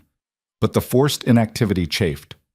Clementine had spent 8 months proving her worth through constant productivity, and now she had to accept This story help was instead of posted giving on the channel The Rusty I hate Saddle. this, Please do she not said one repost it afternoon in any July, form. Frustrated by her inability to carry a full water bucket from the creek, Luther took the bucket from her hands. Hate what? Being useless. Sitting around while you do everything. You're growing a human being. That's not useless. That's the most important work happening on this homestead. It doesn't feel like work. It feels like waiting. Luther set down the bucket and turned to face her. You want to be useful? Help me figure out how to expand the trapline into fur trading. You're better with numbers and negotiation than I am. We could turn what I'm doing into something bigger, bring in more income before the baby comes. Clementine looked at him, seeing the deliberate gift he was offering, purpose, contribution, a way to feel valuable despite physical limitations. You're just saying that to make me feel better. I'm saying it because it's true. I can trap and hunt, but I can't build business relationships or see opportunities the way you do. We make a good team. Use your skills while you've got the time. So Clementine threw herself into planning. She studied Luther's trapping records, calculated profit margins, identified inefficiencies. She made lists of potential trading partners, outlined expansion strategies, drafted proposals for bulk fur sales to merchants in Billings and Helena. Luther listened to her ideas with growing interest, pushing back when something seemed impractical, encouraging her when she was onto something viable. Together, they developed a plan that would double their fur production over the next year, while establishing reliable trading relationships that would bring steady income regardless of trapping success.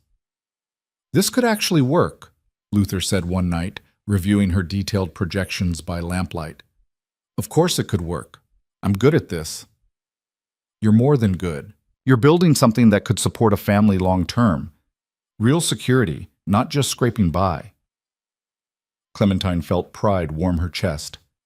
We're building it, together. The truth of her deception came out in August, during a moment of careless honesty that shattered the fragile peace they'd built. They were in the cabin on a rare lazy Sunday, Luther repairing a harness, while Clementine organized baby clothes that Martha Bickford had sent over. The conversation wandered, comfortable and meandering, until Luther asked a question he'd never thought to ask before. When did you answer the matrimonial advertisement, before or after your engagement ended? Clementine's hand stilled on the tiny shirt she was folding. Why does it matter? Just curious about the timeline. Seems like you moved fast from Philadelphia to Montana. She could have lied, should have lied, but 8 months of building trust with this man made deception feel impossible. I answered it 3 weeks before the engagement ended. Luther looked up sharply. What? I was already planning to leave. I'd answered several advertisements, actually. Yours, Silas's, was just the first to respond with a contract. You were planning to leave before you found out about the mistress. It wasn't a question. Luther's voice had gone flat, dangerous. So what was the real reason? Clementine set down the baby clothes. I didn't want to marry him. Any of it. The engagement, the society expectations, the life my father had planned for me. I felt trapped, and the matrimonial advertisement seemed like a way out. So you used me. I used the opportunity. I needed an escape, and the contract provided one. Luther stood abruptly. The story about your fiancé's mistress, about being ruined socially, was any of that true? Yes, all of it. But it happened after I'd already committed to coming here, not before. The scandal just made it easier to leave without my father trying to stop me. So this entire time, everything you've said about having nowhere else to go, about this being your only option, that was a lie. It wasn't a lie. By the time I got here, it was true. My father disowned me. My reputation was destroyed. I did have nowhere else to go. The order of events doesn't change that. Luther's laugh was bitter. The order of events changes everything. It means you never intended to make this work. You planned from the beginning to use this marriage as an escape route. Nothing more. That was the plan initially, yes. But things changed. I changed. You can't hold my original intentions against me when my current feelings are real. How am I supposed to know what's real? You lied about why you came here. You lied about your circumstances. You've been playing a part this whole time. Luther grabbed his coat. I need air. Luther, wait. But he was already out the door, leaving Clementine alone with the wreckage of her honesty and the baby clothes scattered around her. He didn't come back that night. Clementine waited, anxiety building with each hour that passed, imagining him lost in the dark, thrown from his horse, choosing to leave rather than face her lies. By dawn, she was sick with worry and guilt, standing at the window watching for movement. Luther appeared as the sun crested the mountains, leading his horse, looking haggard and cold. He came into the cabin without speaking, made coffee, drank it in silence while Clementine stood frozen, unsure whether to apologize or explain or stay quiet. Finally, he spoke. I've been thinking all night about what you said. I'm sorry, I should have told you earlier. Yes, you should have, but I've also been thinking about my own lies. Luther set down his cup. I told you I came out here because I had nowhere else to go, but that wasn't entirely true either. I had options. I could have gone back to my family's ranch, could have found work in a dozen towns. I chose isolation because it was easier than dealing with people, with feelings, with the mess of being human. That's not the same thing, isn't it? We both used this arrangement to run from something. You were running from a life you didn't want. I was running from a life I couldn't handle anymore. The difference is timing and details, but the basic dishonesty is the same. Clementine moved closer. So where does that leave us? Luther was quiet for a long moment, his jaw working. I'm angry. I feel betrayed, and that's going to take time to work through. But I also know that what we have now, the partnership, the plans we've made, this family we're building, that's real. You can't fake 8 months of work and commitment. You can't fake caring about someone. I do care about you. That's not fake. I know. That's the only reason I came back. He met her eyes, and she saw the hurt there alongside the anger. But we need new rules again, complete honesty from now on, no matter how uncomfortable. If we're going to make this work, really work, not just survive, but build something lasting, we can't have secrets between us. Agreed. Complete honesty. Clementine took his hands. I love you. That's honest.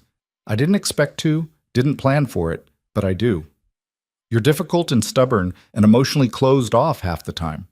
But you're also the most reliable, genuine person I've ever known.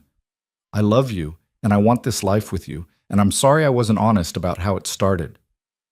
Luther pulled her into his arms, holding her tight against his chest. I love you too, and that scares me more than anything else in this whole situation. They stood there in the early morning light, holding each other while the coffee grew cold and the fire burned down to coals, two damaged people choosing each other despite everything, because of everything. The reconciliation wasn't instant or complete. Luther's trust had been damaged, and rebuilding it required patience from both of them. They talked more in the following weeks than they had in the entire previous 8 months, about fears, expectations, the future they were trying to build together. Clementine told him about Philadelphia, about growing up in a house where appearance mattered more than truth, about watching her mother sacrifice every personal desire to maintain social standing. She explained how teaching had been her rebellion, her way of doing something meaningful in a world that valued women primarily for marriageability. Luther told her about the war, about the things he'd done and seen that made civilian life feel impossible afterward. He explained how Anne's rejection had confirmed what he'd already believed, that he was too broken for normal relationships, too damaged for domestic happiness. But you're not broken, Clementine said. Maybe not anymore. Or maybe I just found someone who doesn't mind the cracks. I mind them. I just love you anyway. It was gruff honesty, the kind they'd learned to give each other, and it felt more valuable than any polished declaration. September brought the first real signs that the baby was coming soon. Clementine grew large and uncomfortable, her back aching constantly, her sleep disrupted by the child's movements and her own inability to find a comfortable position. Luther built her a better chair with cushions and back support, brought her books from the lending library in Coburn's Crossing, sat with her in the evenings reading aloud when she was too tired to do it herself. "You're hovering shut," she said one night. "I'm being attentive. You're treating me like I'm made of glass. You're 8 months pregnant. You are kind of fragile right now." Clementine threw a pillow at him, which he caught easily. "I'm still capable of functioning. Stop acting like I'm dying. I'm just worried. Women die in This childbirth story out was here. It posted on happens the all channel time. The Rusty And Saddle. many more Please survive do not just fine repost it and in any healthy. form. The baby's active. We have supplies and people who'll help. We're as prepared as we can be." She reached for his hand. "But your fear is noted and appreciated." Luther kissed her forehead. "Can't help it. I've gotten used to having you around. Don't want to lose you now." "You won't. I'm too stubborn to die in childbirth." "Good, because I need you for the fur trading business we're building, and I'd hate to train someone new." Clementine laughed, then gasped as the baby kicked hard against her ribs. "Your child has terrible timing." "My child?" "Takes after you, stubborn, demanding, and always interrupting important moments." Luther smiled and placed his hand on her belly, feeling the strong movements beneath. "Our child," he corrected, "and she's perfect." "You think it's a girl?" "I hope it's a girl. Then she'll have her mother's brains instead of my tendency to brood. Or both. We could end up with a brooding genius." "Heaven help us, then." The labor started 3 weeks later, on a cold October morning when frost painted everything white and the valley was silent except for wind in the pines. Clementine woke to cramping pain that she initially dismissed as the false labor she'd experienced twice before, but this time the pain intensified, regular and insistent, and she knew. Luther. He was up instantly, already halfway to being awake because he'd been sleeping light for weeks in anticipation of this moment. "Is it time?" "I think so." He moved with controlled efficiency, banking the fire, heating water, laying out the supplies they'd prepared: clean cloth, scissors sterilized in boiling water, blankets, everything the doctor in Billings had instructed them to have ready. "I'm writing for Margaret Richardson," Luther said. "She said she'd come when you were ready. It could be hours yet. We don't need to panic." "I'm not panicking. I'm getting help." He kissed her hard. "I'll be back within 2 hours. You stay calm, breathe through the pains, and don't have this baby without me." "I'll do my best." He rode out at a pace just shy of reckless, and Clementine was left alone with her body's inexorable process. The pains came in waves, building and releasing, building and releasing. She walked, she sat, she breathed through each contraction with the focus she'd brought to everything else in her life. Luther returned 90 minutes later with Margaret Richardson and Martha Bickford, both women carrying bags of additional supplies and wearing expressions of calm competence. "How far apart are the pains?" Margaret asked, taking charge immediately. "Maybe 10 minutes. "Good. Still early. We've got time." Margaret started organizing supplies while Martha helped Clementine into a clean nightdress. "You're going to do fine, honey. Your body knows what to do." The labor progressed through the day and into the evening. Clementine learned that pain had depths she'd never imagined, that time could stretch and compress simultaneously, that her body could feel both alien and utterly her own.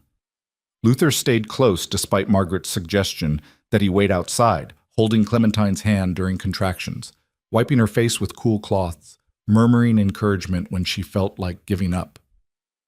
"I can't do this," she gasped during a particularly brutal contraction. "You are doing this. You're the strongest person I know." "I'm not strong enough for this." "Yes, you are. You survived Philadelphia society, survived traveling 1,000 miles alone, survived a Montana winter in a one-room cabin with a difficult hermit. You can survive this." Despite the pain, Clementine laughed weakly. "You're still a terrible romantic. But I'm yours. Now push." The baby came as the sun set, arriving in a rush of pain and blood, and finally, blessedly, release.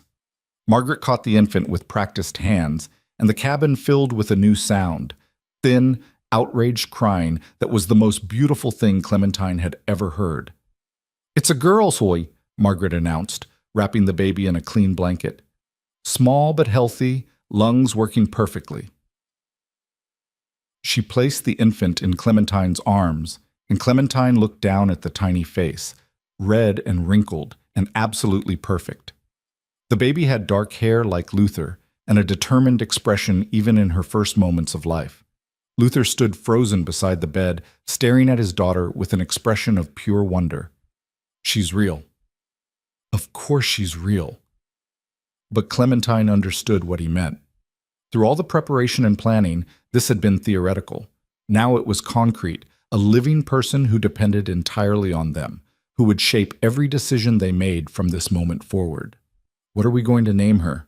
Luther asked. They'd discussed names but never settled on one, unable to choose without seeing the actual child. Now, looking at her daughter, Clementine knew. Grace, for what we've been given when we didn't deserve it. Luther touched the baby's tiny hand with one rough finger, and Grace's fingers curled around it instinctively. Grace Harlan, he said quietly, welcome to the family. Margaret and Martha stayed through the night, helping with the afterbirth, checking that Clementine wasn't bleeding too much, showing her how to nurse. By morning, mother and baby were both sleeping peacefully, and the two women packed their supplies to leave. You did good, Martha told Luther at the door. Both of you. That little girl's lucky to have you as parents. After they left, Luther sat beside the bed watching Clementine and Grace sleep. His whole life had been leading to this moment, the war, the isolation, the hermit years, Clementine's unexpected arrival. Everything had been preparation for becoming someone who could be a father, a husband, a man who built instead of retreated. He'd thought he'd come to Montana to escape life. Turned out he'd come here to finally start living it. Grace's arrival changed everything in ways both expected and impossible to anticipate. The cabin that had felt too small for two adults now seemed absurdly inadequate for a family. The quiet Luther had cherished for 6 years became a memory, replaced by the constant sounds of infant need, crying, feeding, the small grunts and coos that filled every silence. Clementine recovered slowly from the birth, her body exhausted in ways she'd never experienced. Luther took over everything he could, cooking, cleaning, hauling water, tending the animals, while she focused on keeping Grace fed and learning the rhythms of motherhood. I don't know what I'm doing, she admitted one night during the second week, when Grace had been crying for an hour and nothing Clementine tried would settle her. Luther took the baby, holding her against his chest with surprising gentleness for such large hands. None of us know what we're doing. We're just figuring it out as we go. Grace quieted almost immediately. Grace quieted almost, her tiny fist curling into Luther's shirt. Clementine watched them together. This mountain man who'd spent years avoiding human connection now swaying gently with a newborn, humming tunelessly under his breath, and felt something break open inside her chest. You're good at this, she said. I'm terrified every second that I'm going to do something wrong and break her. But you do it anyway. That's called being a parent, I think. Constant terror mixed with occasional moments of thinking, maybe you're not completely failing. Luther sat in the chair he'd built for Clementine. Grace still nestled against him. She's worth it, though. All of it. The first winter with Grace tested them in ways Luther's solitary years never had. A baby required warmth, which meant burning through firewood faster than planned. She required constant feeding, which meant Clementine needed more nutrition, which meant Luther hunted more frequently in dangerous conditions. She required attention that left both parents exhausted, sleeping in fragments, moving through days in a fog of necessity. But the community that Clementine had built through teaching showed up in ways that made survival possible. Margaret Richardson brought meals twice a week. Martha Bickford donated outgrown baby clothes from her grandchildren. Tom Miller appeared one Saturday with 3 other men and spent the day helping Luther add a second room to the cabin, a separate bedroom that would give the family actual privacy and space. You don't have to do this, Luther said, genuinely moved by the gesture. Course we do. You're one of us now. Tom hammered another board into place. Besides, your wife saved my niece's life. This doesn't even come close to settling that debt. By Christmas, the cabin had been transformed. 2 rooms instead of 1, with a real door between them. A larger fireplace that heated more efficiently. Better chinking that kept out the brutal wind. Shelves built specifically for baby supplies.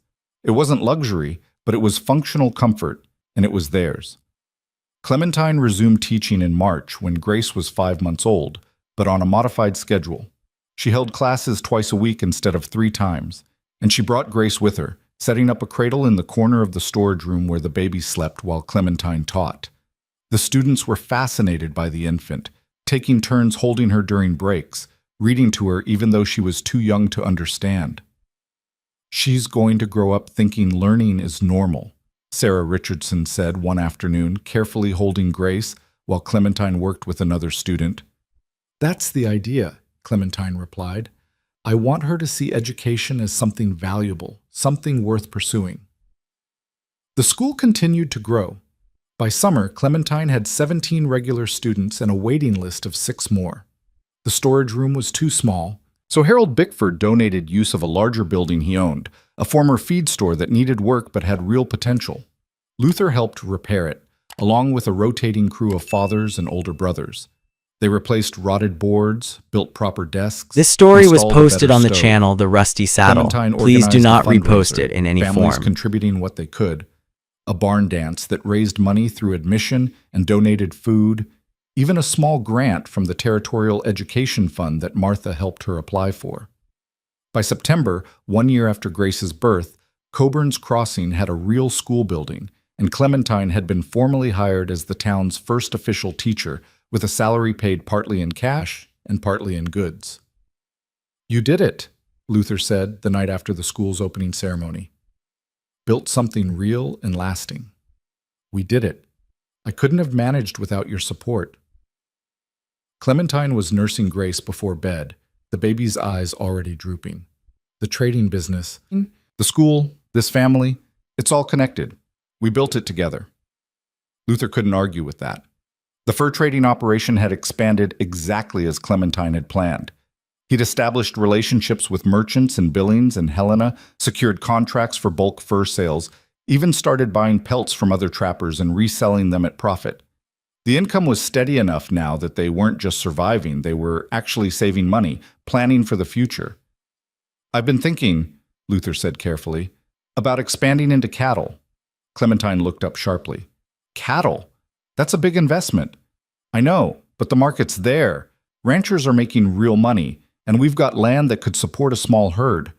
Start with maybe 20 head, see how it goes. The fur trade is good, but it's seasonal. Cattle would give us year-round income." "Where would we get the capital?" "We've got savings. And Tom Miller says his brother-in-law in Wyoming is selling off part of his herd, could give us a good price if we buy before winter." Luther had clearly been researching this. It's a risk, but a calculated one. And if it works, we could build something that supports not just us, but Grace's future. Clementine considered it, running numbers in her head. "We'd need better facilities, proper fencing, a larger barn, maybe hired help during calving season. All manageable if we plan it right." "Then let's plan it right." She smiled. "When do we start?" They started in October, purchasing 20 head of cattle at a price that made Luther nervous but felt manageable. The animals arrived in early November, and suddenly the homestead was full of new sounds. Lowing cattle, the constant work of feeding and caring for livestock that couldn't just be left to graze during Montana winters. Luther hired Jacob Miller, Tom's son, to help with the daily work. The teenager was 17, strong, and eager to learn ranching. He moved into the barn loft, taking meals with the family, becoming part of the operation. Clementine watched their enterprise grow with satisfaction and occasional terror. They were stretched thin financially, dependent on the cattle surviving the winter and the spring calves being healthy enough to sell. But they were also building something substantial, something that could last beyond their lifetimes. Grace's first birthday brought celebration and reflection. The community gathered at the homestead, neighbors who'd become friends, students who'd become family, the network of people who'd helped them build this life. There was food, music, the rare sound of laughter echoing through the valley that had been silent for so long before Clementine's arrival. Luther stood at the edge of the gathering, watching his wife move through the crowd with their daughter on her hip, and marveled at the transformation. 2 years ago, he'd been alone by choice, convinced that isolation was safety. Now he was surrounded by people, by obligations, by connections that made him vulnerable in exactly the ways he'd spent years avoiding, and he wouldn't change any of it.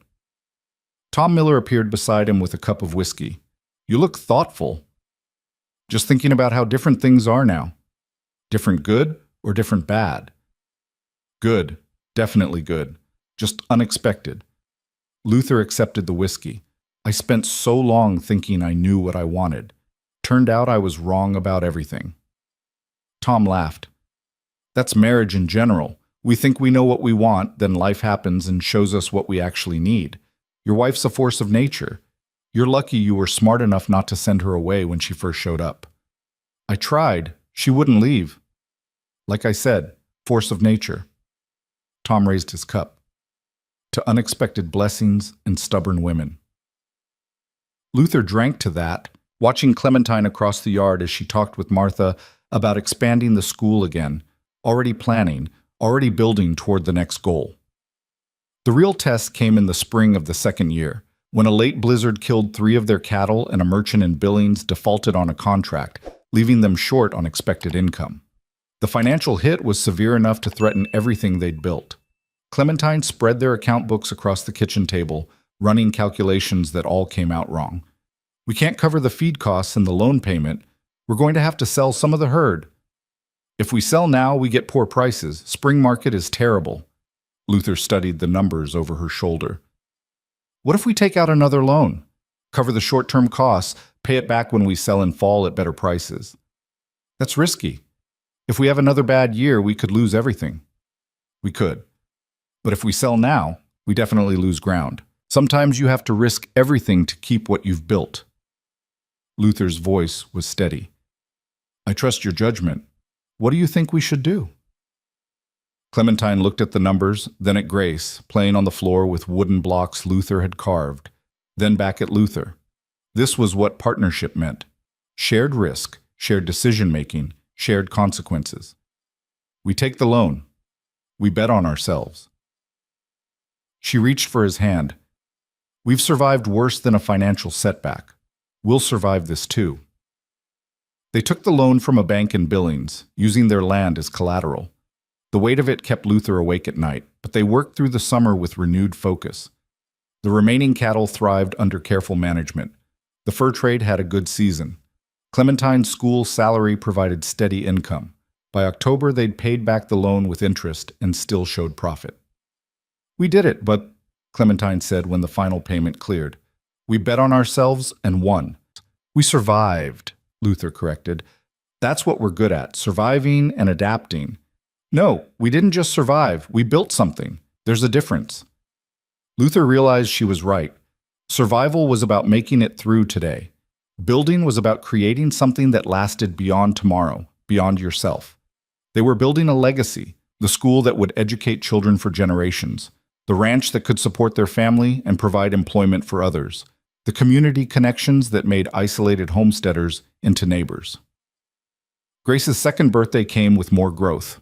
The little girl talking in full sentences now, following her father around the homestead, asking endless questions, sitting in her mother's classroom, watching the older children learn. She was bright, curious, fearless in the way children are when they've never known real danger. She's going to be trouble, Martha Bickford predicted. Too smart for her own good, just like her mother. I'll take that as a compliment, Clementine replied. It is one. Smart women scare people, but they also change the world. Your daughter's going to change things, mark my words. Clementine thought about that later, watching Grace try to write her own name with a piece of charcoal on scrapwood. This child who'd been unplanned, born in a frontier cabin to parents who'd started as strangers, had already changed everything. She'd transformed Luther from a hermit into a father, Clementine from a desperate runaway into a community leader, both of them from individuals into partners. The breaking point of Luther's transformation came in the third year, when Coburn's Crossing needed someone to represent them at a territorial meeting about statehood and land rights. The community voted, and Luther, to his shock, was chosen. I can't do this, kid, he told Clementine. Public speaking, political negotiations, dealing with bureaucrats and politicians, that's not me. It is now. You're respected, you're smart, and you understand both the homesteader perspective and the business side. You're the right choice. I'm the hermit who spent 6 years avoiding people. You were that person. You're not anymore. Clementine straightened his collar, preparing him for the journey to Helena. You're Luther Harlan, successful rancher, fur trader, husband, father. You're someone the community trusts to represent their interests. So go represent them. Luther went, uncomfortable and out of his element, but determined. The meeting lasted 5 days and involved more talking than he'd done in his entire previous life. He negotiated land rights for homesteaders, argued for better territorial support for education, defended the interests of small ranchers against larger cattle operations trying to monopolize grazing rights. He came home exhausted and proud, having secured concessions that would benefit Coburn's Crossing and surrounding homesteads for years to come. How was it? Clementine asked. Terrible. I hated every minute. Luther swept Grace into his arms, the little girl squealing with delight. But we won. Got most of what we wanted, protected what we needed to protect. Tom was right. Sometimes survival means engaging instead of retreating. That night, lying in bed with Clementine beside him and Grace asleep in the next room, Luther allowed himself to acknowledge the full extent of his transformation. He'd come to Montana broken, convinced that isolation was the only way to protect himself from pain. He'd built walls so high he couldn't see over them anymore. Then Clementine had arrived, uninvited and unwanted, and systematically demolished every defense he'd constructed. She'd forced him to engage, to care, to build instead of hide. And in doing so, she'd saved him from a life that wasn't really living at all. Thank you, he said quietly into the darkness. For what? For being stubborn enough not to leave when I wanted you gone. For seeing something in this place, in me, worth fighting for.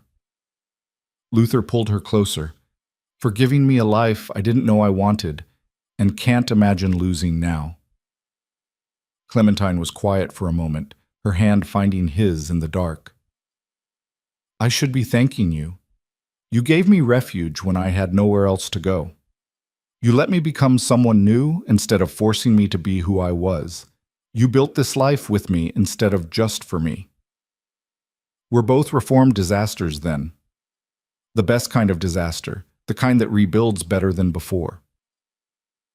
The years continued to pass, marked by Grace's growth and the steady expansion of everything they'd built.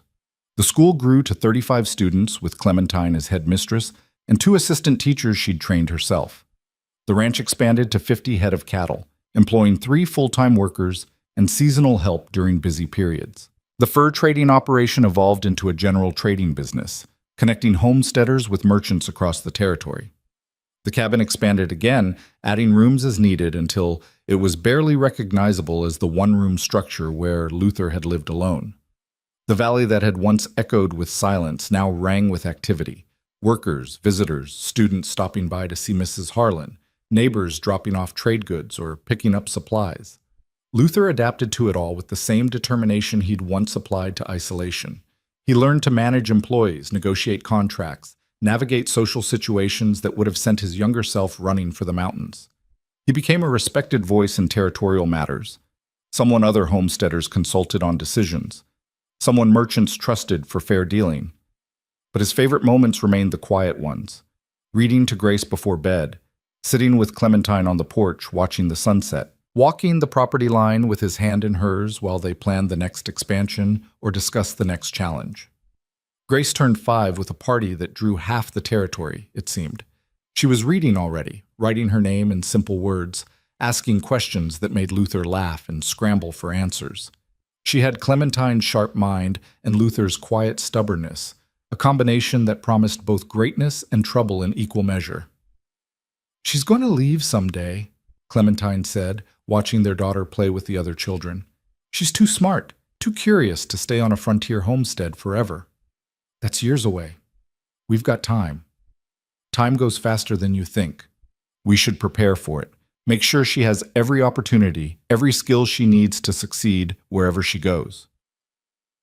Luther understood what Clementine was really saying. She was already thinking about Grace's future, about making sure their daughter had choices they hadn't had, opportunities that extended beyond Montana territory. It was what good parents did, built foundations that let their children fly instead of anchoring them to one place. We'll make sure she's ready, Luther promised. Whatever she wants to do, wherever she wants to go, we'll make sure she has the education and resources to do it. That commitment drove decisions over the next years. They invested heavily in Grace's education, books, tutors when Clementine couldn't teach advanced subjects, plans for boarding school back east when she was old enough. They continued expanding the businesses specifically to build wealth that would fund Grace's future. Everything they did with their daughter's possibilities in mind. The irony wasn't lost on Luther. He'd spent 6 years building a life defined by limitations, limited contact, limited ambition, limited hope. Now he was building a life defined by expansion, expanding businesses, expanding community, expanding futures for the next generation. Clementine had done that. She'd arrived with nothing but determination and a fraudulent marriage contract, and she'd transformed everything. The school existed because of her vision. The businesses thrived because of her planning. The community flourished because of her ability to connect people, to build networks, to see possibilities where others saw only problems. And their family, their real, actual family, existed because she'd refused to accept his limitations as permanent.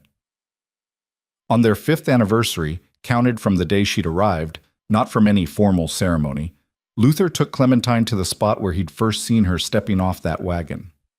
The clearing looked different now, with the expanded cabin, the barn, the fenced pastures. But the mountains were the same, eternal and unchanging. "Do you ever regret it?" he asked. "Coming here, staying when you could have left, building this life instead of something easier somewhere else?"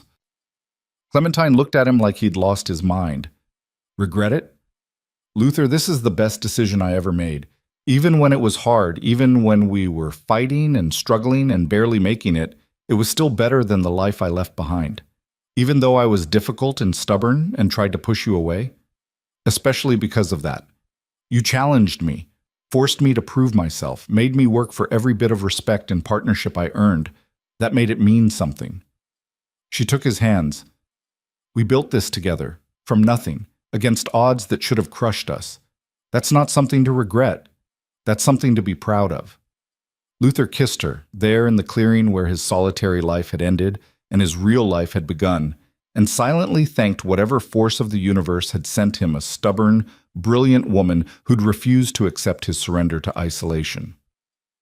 Years later, when Grace was 16 and preparing to leave for boarding school in Boston, when the ranch had grown to 200 head and employed a dozen workers, when the school had its own building and served as the educational center for 5 surrounding communities, when Luther and Clementine's trading business had become the largest operation between Billings and Helena, Luther stood in that same clearing and reflected on what they'd built. Not just the physical structures or the financial success or the community influence, though all of that mattered. What they'd really built was proof that people could change, that isolation wasn't inevitable, that 2 broken individuals could forge something stronger together than either could create alone. The frontier had a reputation for being unforgiving, for crushing those who couldn't adapt. But it was also a place where reinvention was possible, where the past could be left behind and new identities could be built from nothing but determination and work. Luther had come to Montana to hide from life. He discovered instead that life found you anyway, usually in the form of an unwanted mail-order bride who turned out to be exactly what you needed. Clementine appeared at his side, gray showing in her hair now, but her eyes as sharp as ever. Thinking deep thoughts? Thinking about how far we've come. We have come far. She leaned against him, comfortable in a way that spoke of decades of partnership. Sometimes I can barely remember the woman who stepped off that wagon, so desperate and scared and pretending to be brave. You were brave, you just didn't know it yet. Neither of us knew what we were capable of. That's the thing about challenges. You don't know your own strength until you're forced to use it. Clementine smiled. We were forced, and we rose to it, and now look at what we've built. Luther looked. The homestead sprawled before them, buildings, fences, grazing cattle, workers moving with purpose, prosperity that had been impossible to imagine when he'd lived here alone. Beyond the homestead, the community they'd helped build thrived with the school at its center, educating children who would carry learning into the next generation. And tomorrow, Grace would leave on the stage to begin her own journey, armed with education and resources her parents had sacrificed to provide, ready to prove that frontier children could succeed anywhere. "We did good," Luther said simply. "We did," Clementine agreed. "Not perfect, not easy, but good, real, lasting." They stood together in the clearing as the sun set over the mountains, two people who'd started as strangers forced into partnership, who'd become something neither could have planned or predicted. They'd built an empire from nothing, not through birthright or luck, but through work and trust and the stubborn refusal to accept limitations as permanent. The frontier didn't care about your past or your plans. It cared about what you did with the hand you were dealt. Luther and Clementine had been dealt each other, unwanted, unexpected, initially unwelcome. And they'd turned that chance collision into a legacy that would outlast them both. That was the real lesson, Luther realized. Strength alone built shelter. Partnership built empires. And sometimes the best things in life came from the challenges you never wanted to face, delivered by the people you never thought you'd need, in moments when surrender would have been so much easier than perseverance. But easy had never built anything worth keeping, and what they'd built together was worth everything it had cost and more. As darkness fell over the valley and they walked back to the cabin they'd expanded together, Luther took Clementine's hand, still calloused after all these years, still capable, still strong, and knew that whatever challenges tomorrow brought, they'd face them the same way they'd faced everything else. Together, building, refusing to settle for survival when they could reach for something greater. That was their legacy. Not just the school or the ranch or the business success, but the proof that broken people could heal, that isolation could transform into connection, that two individuals running from their pasts could build a future neither could have imagined alone. And in the end, that mattered more than any empire.